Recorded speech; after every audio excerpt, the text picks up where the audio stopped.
Hey everybody, my name is Anthony Sealing. I am the owner and operator of New Alpha Lifestyle. Thanks for joining us today. Today's video is a free training in how to lose weight, gain confidence while maintaining most of your current lifestyle. I'm going to give a lot of great advice on health and fitness, primarily through nutrition and proper exercise. So stick around. You will also learn some of the secrets of the industry. I'll also teach you what you can and should eat and how much, and why starving yourself is just as bad as binge eating. You'll also learn why it makes more sense to outsource the tedious work, basically why you should work with a health professional in achieving your goals. Who is this for? Well, it's basically for everyone. We all have goals, we all have different needs, different limitations, and so this is great for those who have hit a plateau. It's great for those who are just getting back into health and fitness. So take a look at this real quick. If any of these match up to your current situation, then you know this video is for you. Who is this video not for?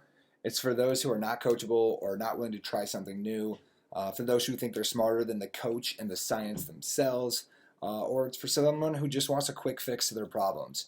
This will take work if you do sign up with my program, and even if you don't sign up with my program, it takes work to get the results that you're looking for. So what are the results of implementing the right strategy? Knowing how to lose 5 to 10 pounds per month, know how to factor in alcohol on a weekly basis so you can keep your social life, know how to keep your cake and eat it too. It may not be specifically cake, but we all have our favorite foods that we don't want to get rid of from our diet plan, and that's okay. I'll teach you how to keep those in your regular regimen. It's also great for body confidence, general confidence, helping you climb the career ladder, fit more clothes, feel sexier again, and overall just sustain a healthier lifestyle indefinitely. So before we dive in, I'm going to tell you some of my philosophies that I have coined myself.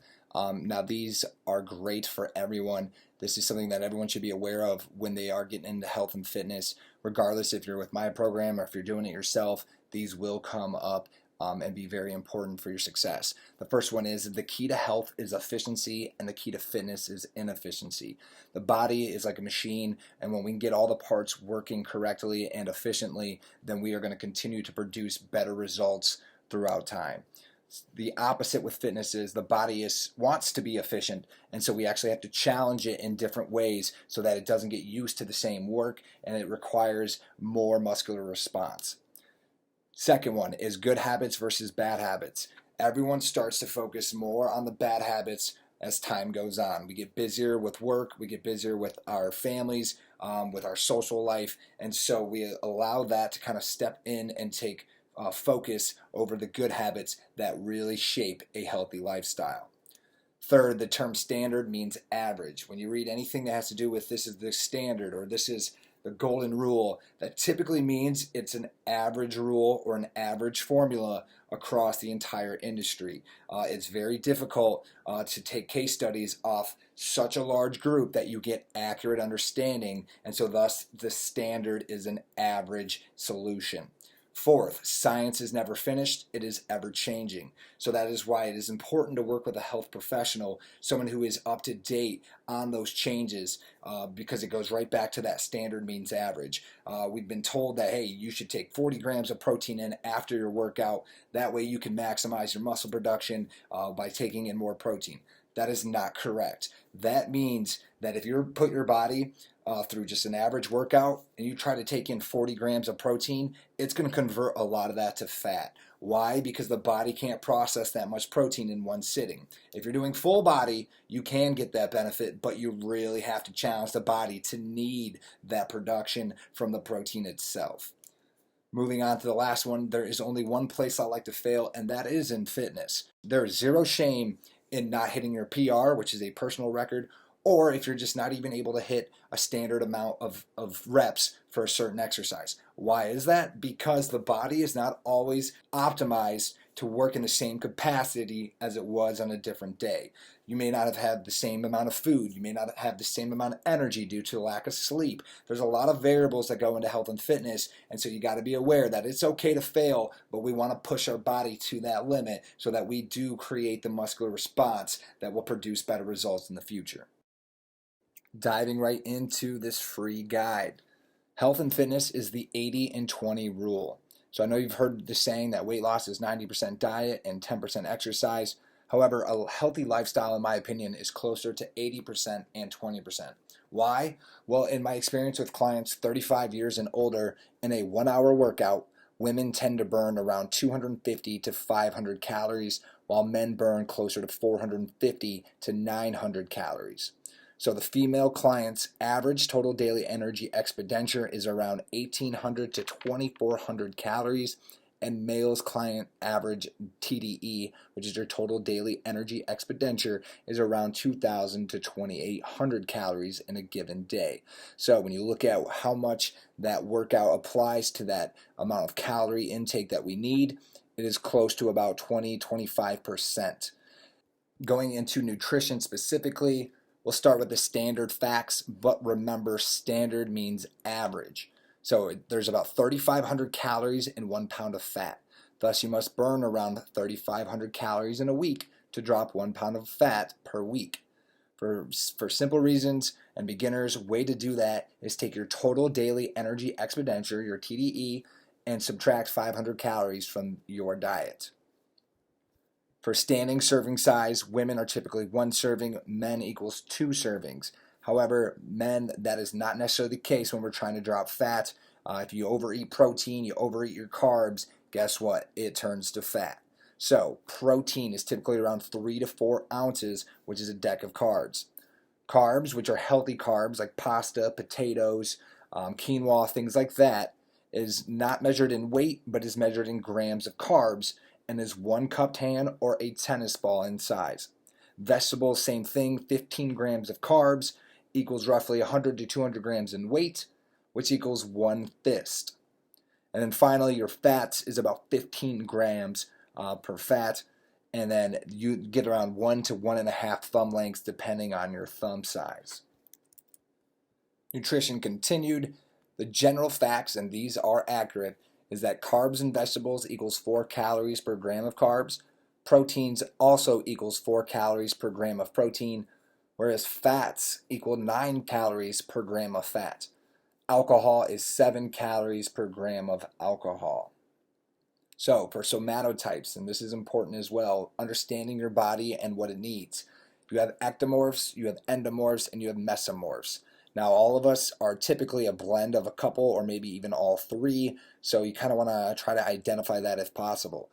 But to know if you're a true ectomorph, you are slim by nature, it's hard to gain weight, can overlap your thumb and middle finger around your wrist. That's the best way to see if you are an ectomorph. Now, for endomorphs, have broader shoulders, gain weight easily, and it is difficult to reach their thumb and their middle finger around the wrist. Mesomorphs have that hourglass shape, gain muscle and cut fat fairly easily, and they can touch their thumb and middle finger around their wrist, but it does not overlap. So standard macros for different body types, and this is just generalized. Carbs and vegetables should be about 50% of your calories, proteins 30% of your calories, and fats roughly 20% of your calories. Once again, these are just standard macros, so that is average formula. Somatotype standard macros. For ectomorphs, we're going to have a higher carb intake, around 60%, 30% proteins, and 10% fats. For endomorphs, we're pulling back on the carbs, doing about 40 grams of carb, or 40% of carbs, 30% of proteins, 30% of fats. And then finally, mesomorphs sit right in the middle with around 50% carbs, 30% proteins, and 20% fats. Now we'll get into the specifics of the macros and the energy utilization. So our carbs are broken up into simple and complex carbs. So typically your complex carbs are more fibrous, a little bit more starchy. You got your potatoes, sweet potatoes, quinoa, rice, and certain vegetables. However, vegetables can also be categorized as simple carbs as well, just like fruit in addition. They kind of lean on both sides of the fence. But typically your simple carbs are going to be added sugared products.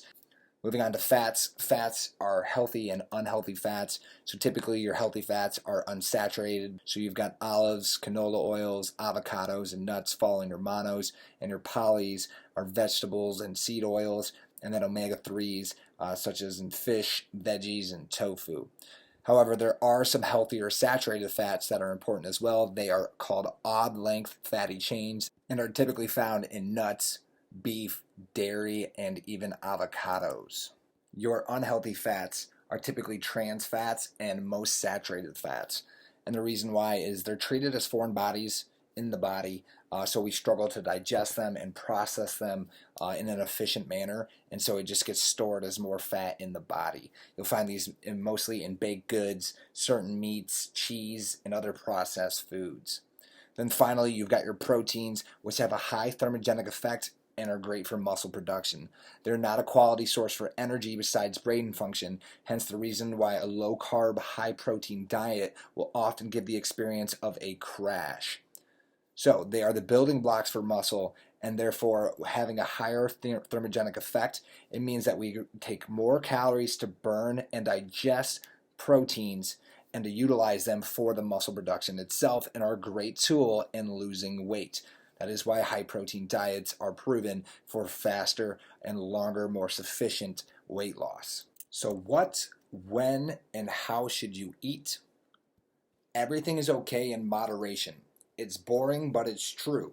The problem with that simple concept, besides it being too simple to grasp, is that high performers, business professionals, tend to eat 1 to 2 times a day, occasionally 3, with lots of coffee or alcohol to get through the day. I've heard it many times where people are like, oh, I eat breakfast. They'll grab coffee and a piece of toast, or coffee and a banana, and that is not a true breakfast. You're not having that metabolism work for you. You're just limiting its capacity.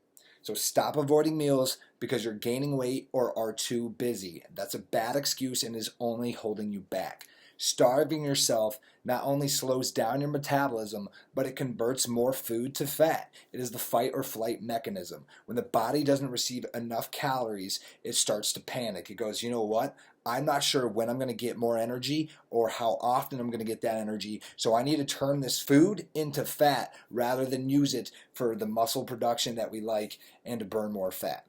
Coffee and alcohol are completely fine inside a well-balanced meal plan, but stop using them to deal with your stress. It's a quick solution and creates dependency, and is also holding you back. And so when you can cut that out, you're getting the body to be more efficient. And once again, the key to health is efficiency. Stop avoiding meals and start eating more.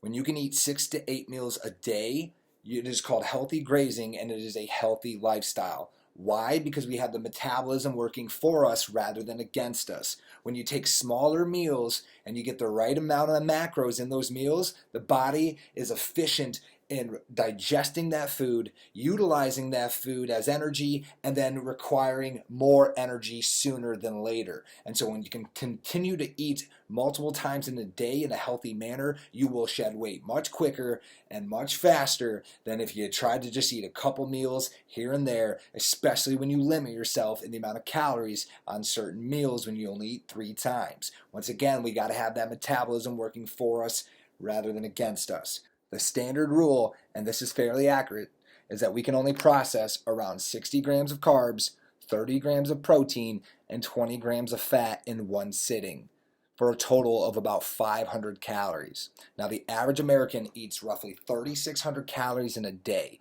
If they broke that down into 3 meals, that'd be about 1,200 calories per meal. So they are overeating by 700 calories.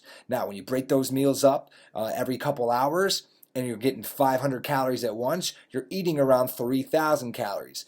And that's if you're even eating the full amount. And at that point, your metabolism is probably working so efficiently that it needs that amount of calories. However, if it's not that efficient, we can talk about lowering the amounts in each sitting, which I do with my clients all the time, so that they're getting efficient and effective results continuously. Now, here is the biggest secrets to weight loss that many professionals don't even know themselves. This is why athletes and celebrities can drop weight so quickly, and it is by separating your carbs and fats with as many meals as possible throughout your day. Carbs and fats are both a source of energy, and we do not need both all the time. So when we can separate them, it allows the body to digest that energy and use it, and then that allows the body to tap into that stored fat for another source of energy when we run out. Moving on to exercise/fitness.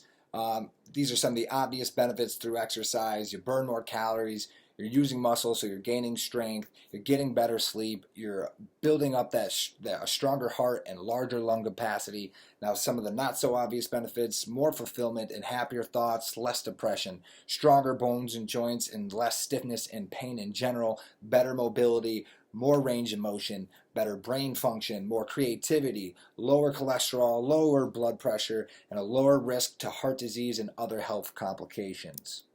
So how do we maximize our exercising efforts? The first rule that I tell everyone is that exercising is a simple formula. Force times distance times time, where time is the key component. For example, if you were to do a bicep curl, the distance we're going to say is 1 foot. You see people working with 20 pounds, they go up, they come down in 1 second. That equals 20 pounds per rep. Now, if you were to bring that weight down, go 10 pounds times 1 foot times 3 seconds on the way down, you are now getting 30 pounds per rep. And that simple formula has now achieved you more results with less weight. We call this time under tension, and it is very important when exercising. Now, the angle applied also affects the muscular response and activation. An example, when you're doing crunches, if you leave your knees bowed out, you are going to work more of the outer ab than you will that inside ab. Now, if you bring your knees together, you will feel the inside of your ab really activate, and thus you're getting all the full range of motion that you should be in that exercise. Another example that I see all the time is when people are squatting, they'll leave their feet pointed at an angle from their body, which puts more pressure on the hips and the outer glutes rather than maximizing the effort on the right muscles. You are shifting that application, creating a different muscular response than intended. Sometimes you do want to change the angle so you do get that different response, but it's important in knowing when and why to use that to your advantage. How much exercise is recommended? Well, unless you're a bodybuilder, less is more. We're only competing with ourselves nowadays, and it's a marathon, not a race. The most common mistake I see all the time is people overtraining. They're either working too hard at too high of a capacity, or they work too often. After 1 hour, we start to receive diminishing returns, and after 2 hours, we tend to do more harm than good. So 1 hour of intermediate to moderate exercise is great 3 to 5 times a week and is great for all ages that are capable of doing that. 30 to 45 minutes of high intensity for 3 days a week is also great as well, but you got to make sure that you don't have any postural imperfections or chronic pain that can continue to lead to larger issues. 25 to 45 minutes of light to intermediate exercise for 5 to 6 days a week is perfect for all ages as well. Over time, we do want to increase our workload and capacity if we can, if we do want to achieve better results, better performance, but that is something that we can talk about if you decide to sign up. So finally, the last part of the exercise we're going to talk about is the beneficial heart rate zones. There are 3 heart rate zones that I classify as important, and they're based off of your maximum heart rate. So a simple formula that is standard across the industry and works very well for calculating your maximum heart rate is take 220 minus your age. Now, there are more accurate ways of calculating that, but to keep it simple, we'll stay right here. The first zone is light cardio, also known as active recovery. It's around 50 to 70% of your maximum heart rate, and it's great for keeping the body in motion, flushing out the toxins, and to continue working that body on a day-to-day basis. The second zone is called aerobic training, which aerobic literally means with oxygen. So it is from 71 to 83% of your maximum heart rate and has 2 major benefits. The first one is building larger endurance, a larger lung capacity, and the second is this is the fat burning zone. We burn the most fat when we work with oxygen. So we want to be around 71 to 83% of our max heart rate as often as we can when we're doing cardiovascular training. The final zone is the anaerobic zone, and that means without oxygen. That is when the body stops utilizing oxygen to supply the muscles with energy. It just starts using the ATP that's in store, and thus we only have about 60 seconds to at most 2 minutes. And this is around 84 to 100% of your maximum heart rate. And if you go above 100%, that's okay. I've seen it happen many times, even to myself. Keep working as long as you feel okay. So why should you work with a professional health coach? We tend to outsource the jobs we don't have time for. Why? Because it's cheaper to outsource professional work than spending countless hours trying to solve or to learn how to do that job, and especially how do we do it to a professional degree once we even learn it. Or it's just simpler and less of an effort in general. So some of the examples is paying for landscaping, paying for house cleaning, or even eating out at a restaurant. Now, we also want the best results our money can afford, and we deserve them. So, I assist professionals who work their butts off on a daily basis. And so why would you ever work with a program or another person that doesn't give you that same respect? Here's a great example. I used to work in group fitness for a company who wanted members to take more classes than I would ever recommend because they wanted to make more money, and they told me that's how I would make more money. I left them for a variety of reasons. And so the reason why I would not recommend the amount of days that they wanted me to push was because high intensity interval training has high impact on the body and needs significant time for recovery. So you got to make sure you're working with somebody who cares. Make sure you're working with somebody who understands your specific needs, your specific goals, and how you're going to get there with your specific roadmap. And finally, health and fitness is not a one-size-fits-all formula. Great example is the keto diet. There are plenty of people who have great results in doing keto. However, it is catered to a specific group of people and is a one-size-fits-all formula that does not apply to everyone. Why is that? Because ketosis truly burns visceral fat, not subcutaneous fat, or also known as surface fat or fluffy fat. And so if you really want to burn that stubborn belly fat and get leaner, you got to do the proper mechanics with a proper exercise routine and healthy dieting. And that doesn't mean you have to change everything in your lifestyle, but we do have to make unique adjustments that will create the results you're looking for. And so if you want to learn more, schedule a call on the next page, shoot me a text, give me a call to my cell phone. You can even send me an email or sign up on my website for a free consultation. But you got to take action. It starts now. No one's going to do it for you but you. Although I will make it easier, I promise. I'll do all the behind the scenes work so you can focus on what's important to you and your life. Have a great day, and we'll talk soon.